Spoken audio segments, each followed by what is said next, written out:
Hello students, मैं Mamta Mittal PGT chemistry government senior secondary school Dawali village Sirsa से आज के एजुसेट प्रोग्राम में आप सभी का स्वागत है।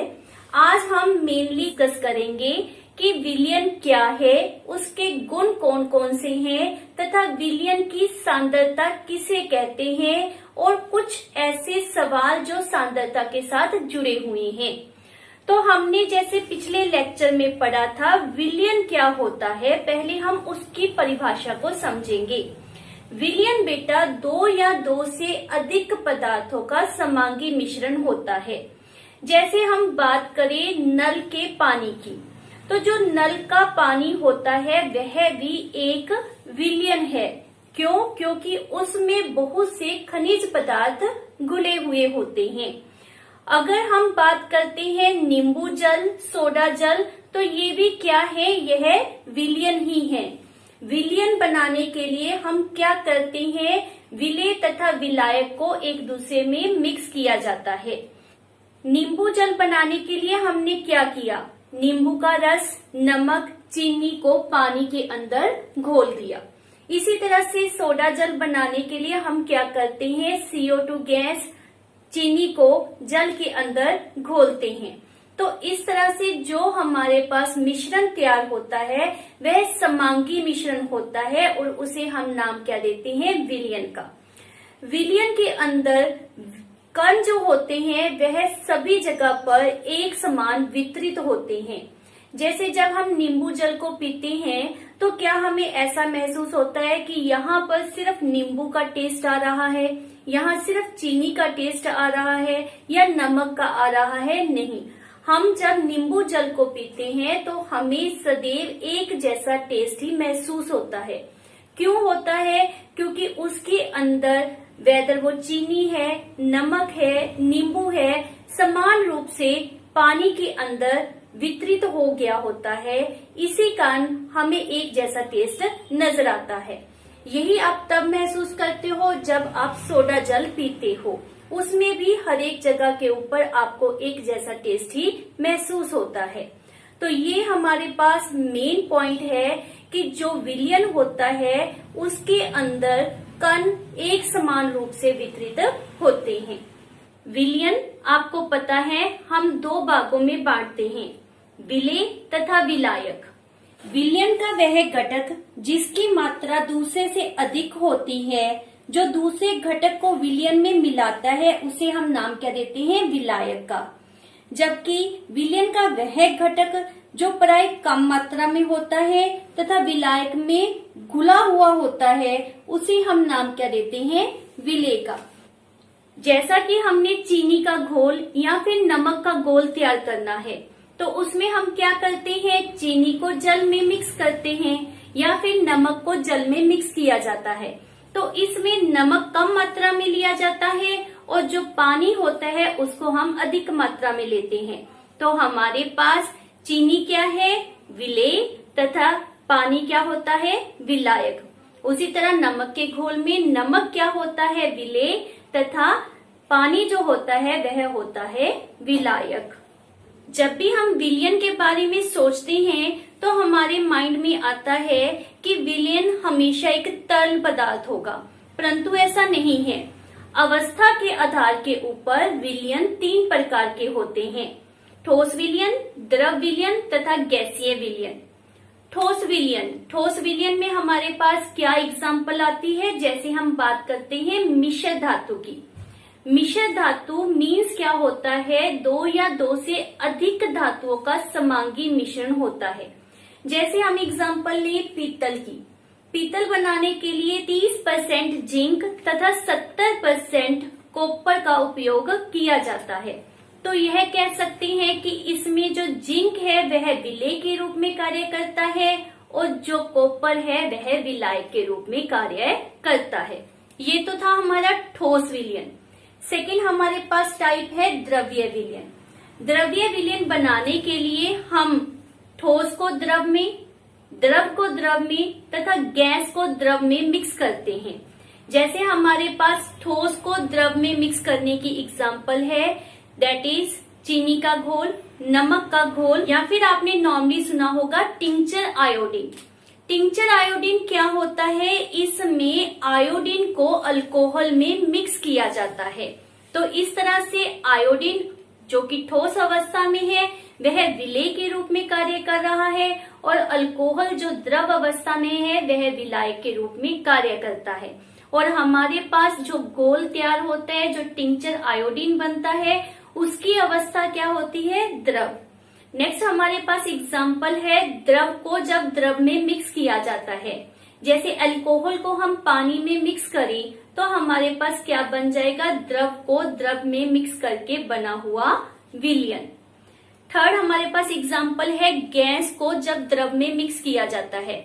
जैसे हमारे पास कोल्ड ड्रिंक्स होते हैं, तो कोल्ड ड्रिंक में क्या किया जाता है, विलेय के रूप में गैस ली जाती है और विलायक के रूप में द्रव को लिया जाता है। और लास्ट हमारे पास है गैसीय विलयन की।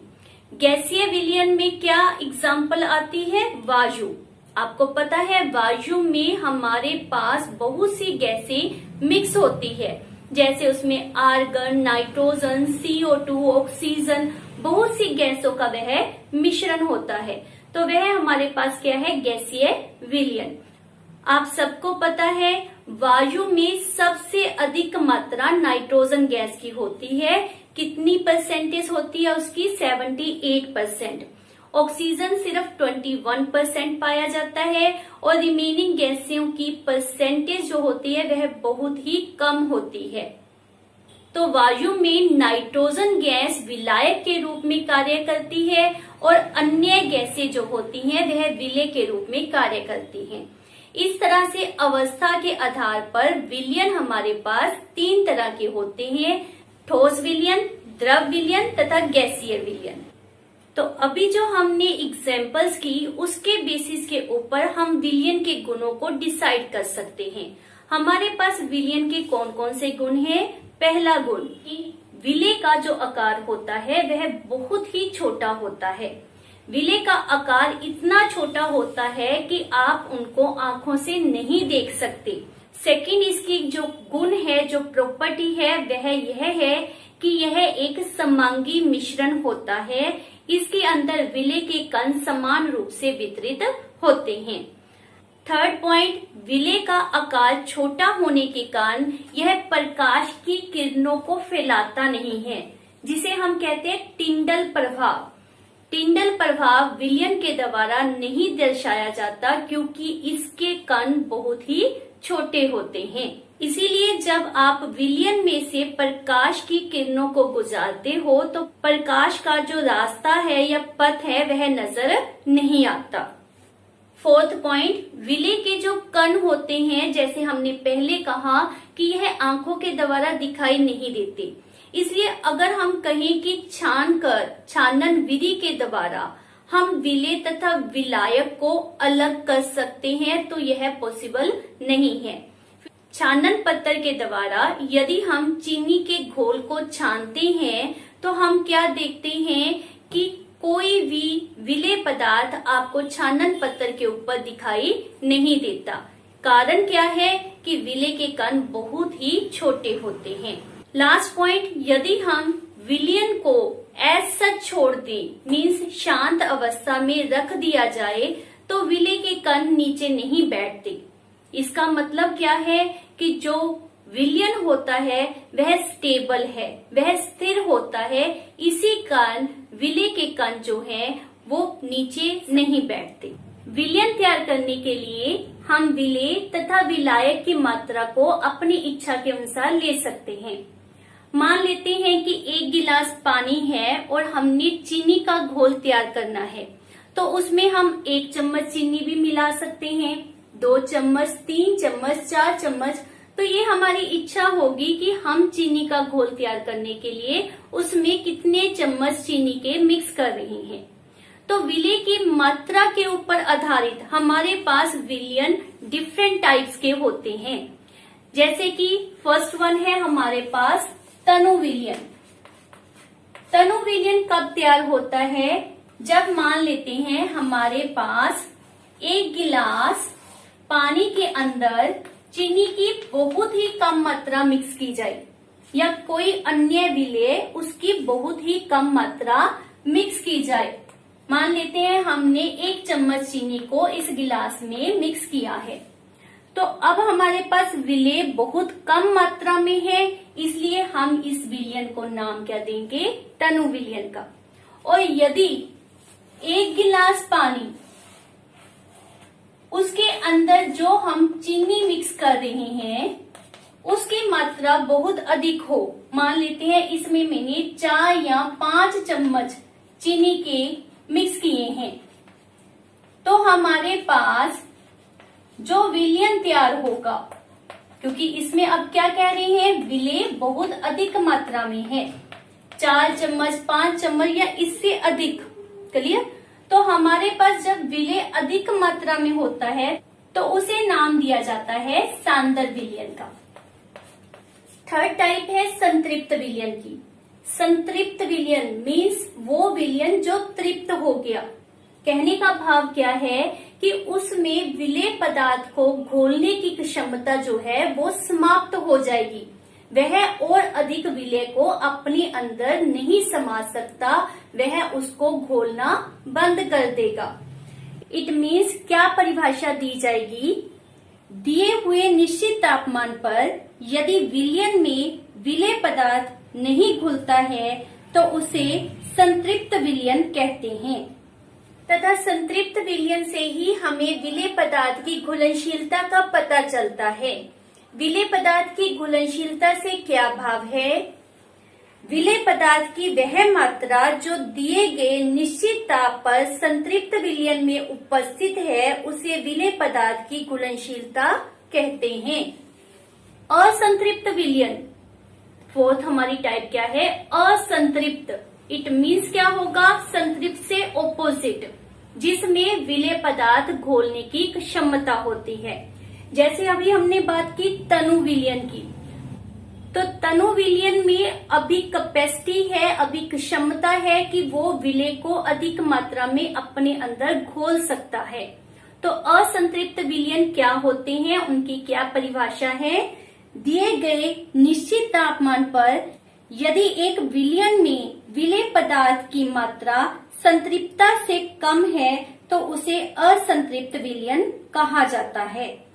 और इसी तरह से हमारी फिफ्थ टाइप है अति संतृप्त विलयन।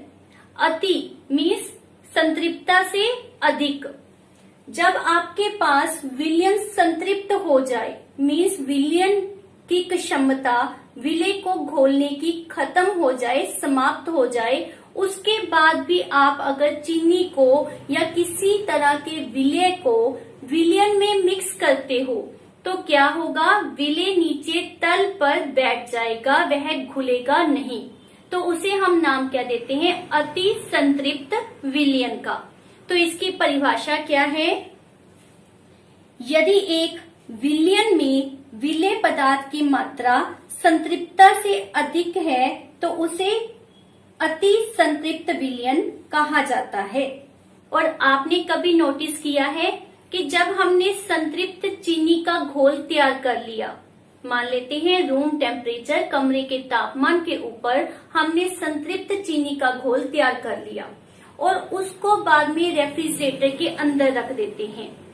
2-3 घंटों के बाद जब आप उसको बाहर निकाल कर देखोगे, जब आपका चीनी का विलयन ठंडा हो जाएगा तो आप क्या देखते हो कि नीचे तल पर विलेय पदार्थ मिलेगा, मीन्स चीनी आपको नीचे दिखाई देगी।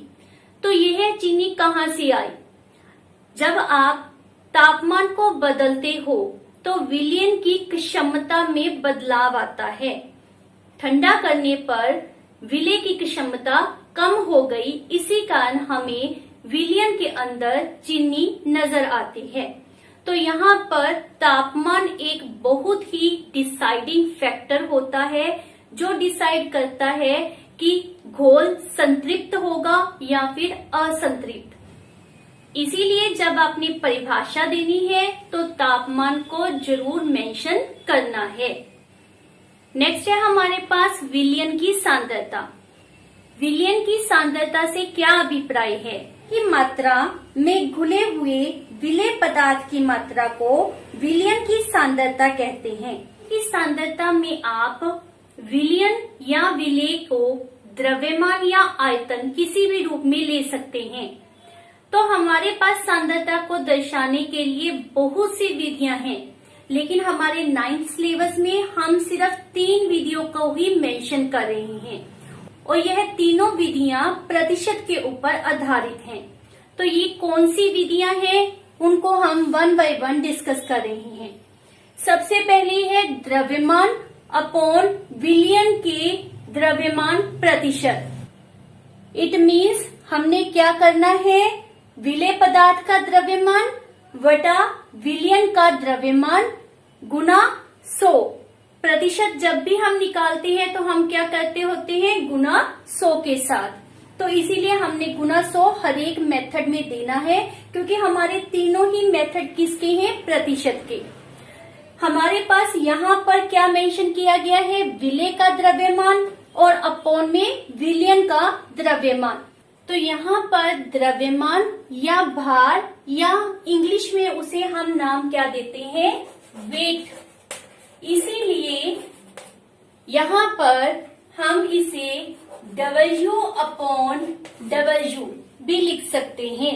मीन्स विलेय का वेट अपॉन विलयन का वेट, W वटा W। इस तरह से भी इसको दर्शाया जाता है। आप ये भी कह सकते हो भार वटा भार। दूसरा हमारा मेथड है द्रव्यमान वटा विलयन के आयतन प्रतिशत। तो इसमें क्या होगा, विलेय पदार्थ का द्रव्यमान वटा विलयन का आयतन, क्योंकि हमने यहाँ पर किसकी बात की है, आयतन की, गुना 100, जो आपको मैंने पहले भी बताया प्रतिशत के लिए हमने लिखना होता है। तो जब भी आप प्रतिशत की बात करते हो तो 100 गुना में जरूर आएगा। तो यहाँ पर हमारे पास द्रव्यमान अपॉन में आयतन है, तो इसे हम नाम क्या देते हैं, W अपॉन V। यहाँ पर V किसके लिए यूज किया, आयतन के लिए, क्योंकि आयतन को इंग्लिश में हम नाम क्या देते हैं, वॉल्यूम का, या आप कह सकते हो भार अपॉन में आयतन। ये हमारी जो दोनों मेथड हैं, इसका नॉर्मली उपयोग तब किया जाता है जब विलेय आपके पास ठोस अवस्था में होता है। इसीलिए हम विलेय को द्रव्यमान से रिप्रेजेंट करते हैं। थर्ड हमारा मेथड है आयतन अपॉन विलयन के आयतन प्रतिशत। तो इसमें क्या होगा, विलेय पदार्थ का आयतन अपॉन विलयन का आयतन गुना 100 गुना 100। तो हमारे पास इसमें क्या दिया गया है, विलेय का आयतन। और विलेय का आयतन हम कब लेते हैं, जब आपके पास विलेय पदार्थ द्रव अवस्था में दिया होता है, तब हम उसका आयतन लेते हैं। तो इसको हम किस तरह से दिखा सकते हैं, V अपॉन V मीन्स आयतन अपॉन आयतन में। इन तीनों ही मेथड्स में आपने प्रतिशत को उपयोग में लिया है। तो जब भी इस तरह से आप सांद्रता कैलकुलेट करते हो तो आंसर में आपने प्रतिशत का निशान जरूर लगाना है। हमारे पास द्रव्यमान के लिए नॉर्मली किस तरह की इकाई का उपयोग करते हैं, ग्राम या फिर किलोग्राम। और उसी तरह से ही आयतन को दर्शाने के लिए litre, millilitre, metre cube, centimetre cube, इस तरह की इकाइयों का नॉर्मली प्रयोग किया जाता है। जब आप किसी भी तरह का सवाल इनसे जुड़ा हुआ करते हो तो उसमें टेम्परेचर नॉर्मली मेंशन किया गया होता है। वह इसलिए करते हैं क्योंकि हम जब भी सांद्रता कैलकुलेट करते हैं वह एक निश्चित तापमान के ऊपर ही कैलकुलेट की जाती है।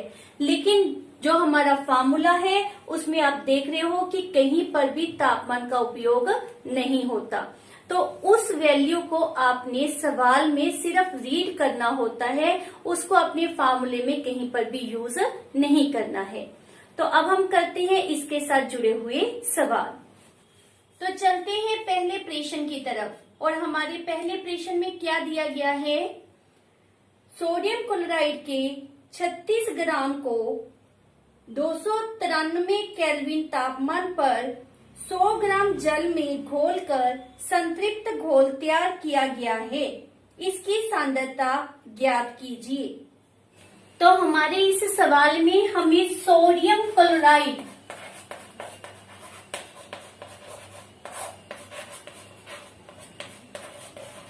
दिया गया है 30 ग्राम और जल दिया गया है 100 ग्राम।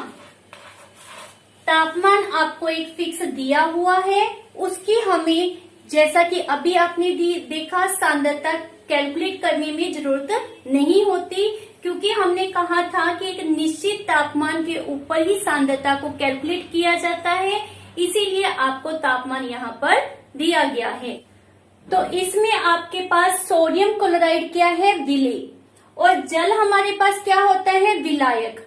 परंतु हमारे पास जो हमारी सांद्रता के फार्मूले हैं उसमें बटे में अपॉन में किसे लिखना है, विलयन को। तो हमें चाहिए विलयन। विलयन को हम कैसे पता करते हैं, विलयन क्या होता है, विलेय प्लस विलायक, मतलब सोडियम क्लोराइड प्लस जल करेंगे तो हमारे पास क्या बनेगा, विलयन। तो इसलिए हम विलायक प्लस विलेय जोड़ देंगे तो हमारे पास क्या आ गया, 136 ग्राम हमारे पास विलयन तैयार हो गया। तो ये हमारे पास क्या है, विलयन का द्रव्यमान। अब आपके पास विलेय का द्रव्यमान भी है तथा विलयन का द्रव्यमान भी है। विलेय का द्रव्यमान बटा विलयन का द्रव्यमान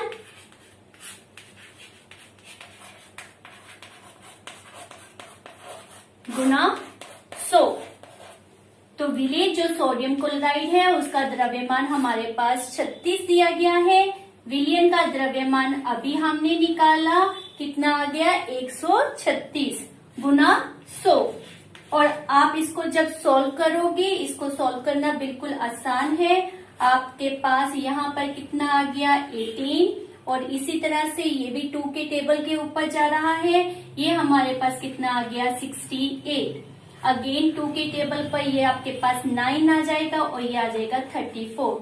तो ये आपके पास आ गया 900/34।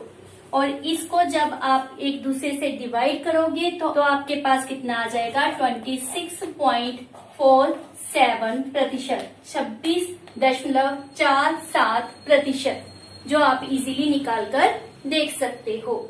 तो इस तरह से इसके सवाल किए जाते हैं। आपसे प्रश्न इस तरह से भी पूछ सकते हैं जिसमें आपके पास पहले से ही सांद्रता दी गई हो तथा विलायक के बारे में पूछा जाए। जैसे हमारा यह प्रश्न है, 15 ग्राम नमक से 15% नमक विलयन प्राप्त करने के लिए उसमें कितना जल मिलाया जाना चाहिए। तो इस प्रश्न को हम कैसे करेंगे, तो इस सवाल में हमारे पास विलयन की सांद्रता पहले से दी हुई है। तो विलयन की सांद्रता हमारे पास कितनी दी है, 15%। नमक वो क्या है हमारा, विलेय। तो विलेय की मात्रा या विलेय का द्रव्यमान हमारे पास कितना दिया गया है, 15 ग्राम। हमारे पास विलयन बनाने के लिए क्या चाहिए होता है, विलेय तथा विलायक। विलायक हमें पता करने को कहा गया है। जैसा कि पता है आपको, जल जो होता है वह यूनिवर्सल सॉल्वेंट है, मतलब वह विलायक के रूप में ही उपयोग किया जाता है। यहाँ पर आपके पास विलायक नहीं दिया गया तो हम मान लेते हैं कि जो विलायक का द्रव्यमान है वह कितना है, x। ये हमने मान लिया। तो विलयन आपके पास कितना आ गया, विलयन का द्रव्यमान हमारे पास कितना आ जाएगा, विलेय प्लस विलायक। तो हमारे पास कितना आ गया, 15 + x। अब हमारा वही फार्मूला सांद्रता को पता करने का, विलेय का द्रव्यमान बटा विलयन का द्रव्यमान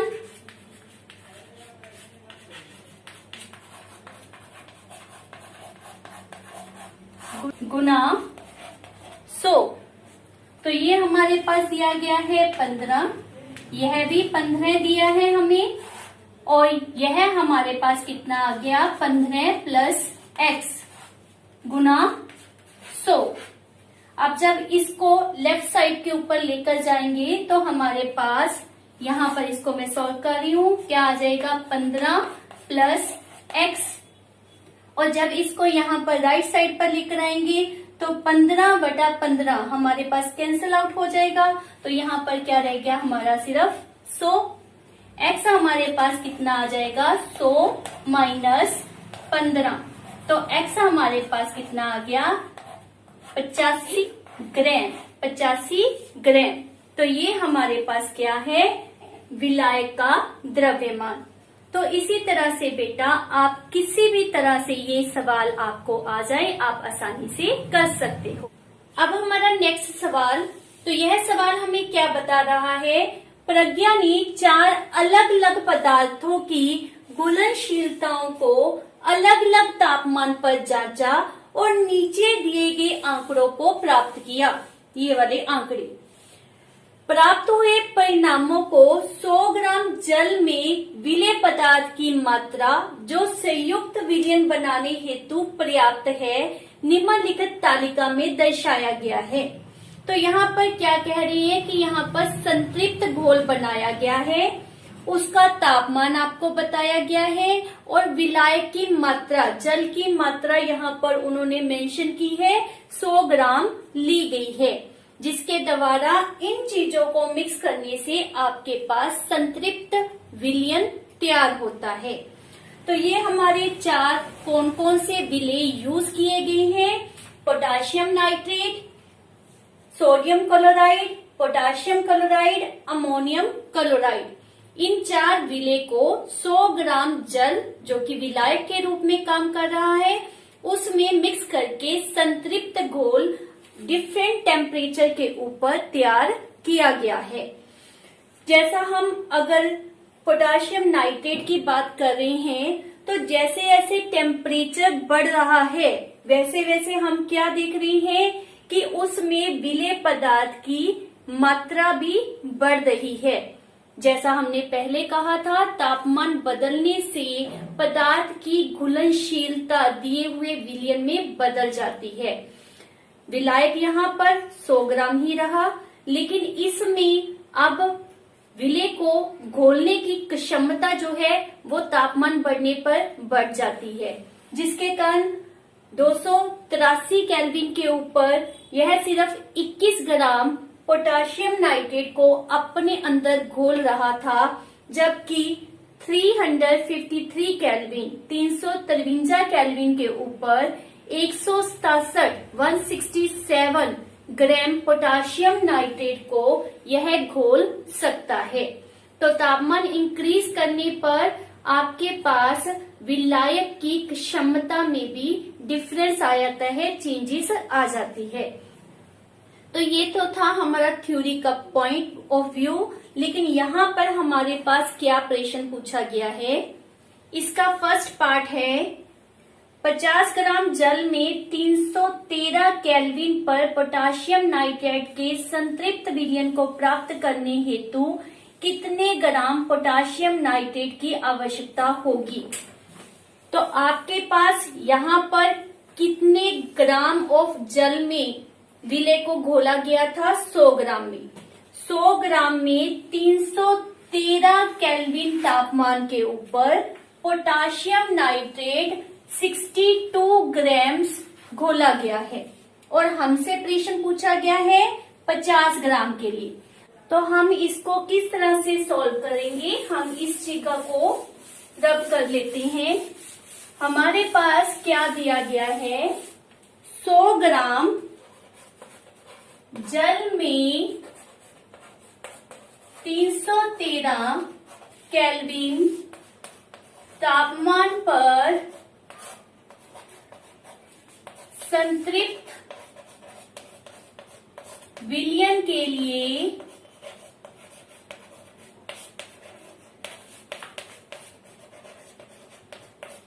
KNO3 कितना चाहिए?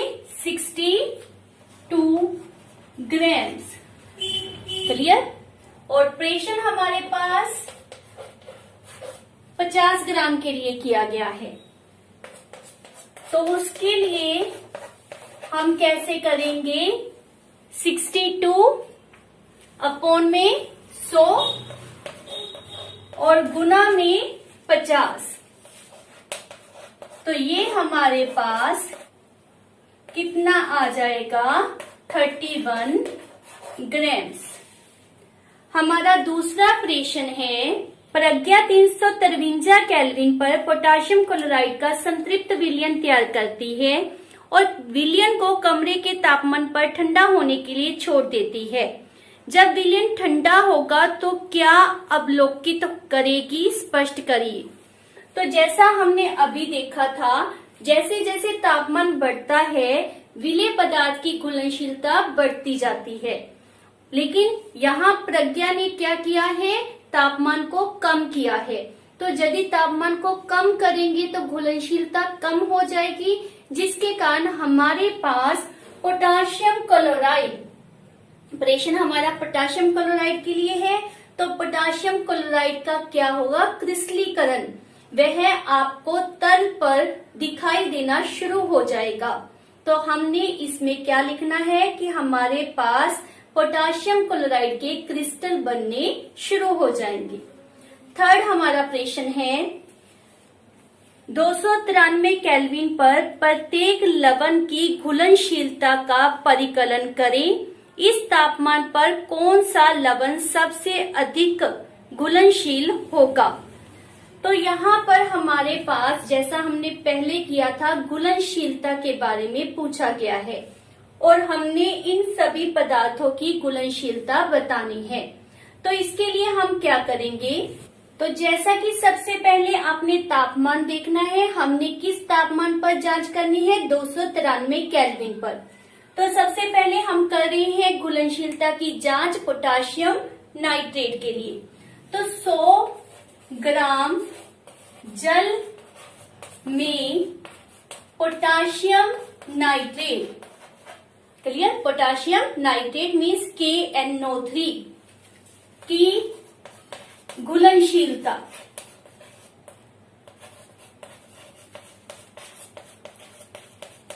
कैसे निकाली जाएगी?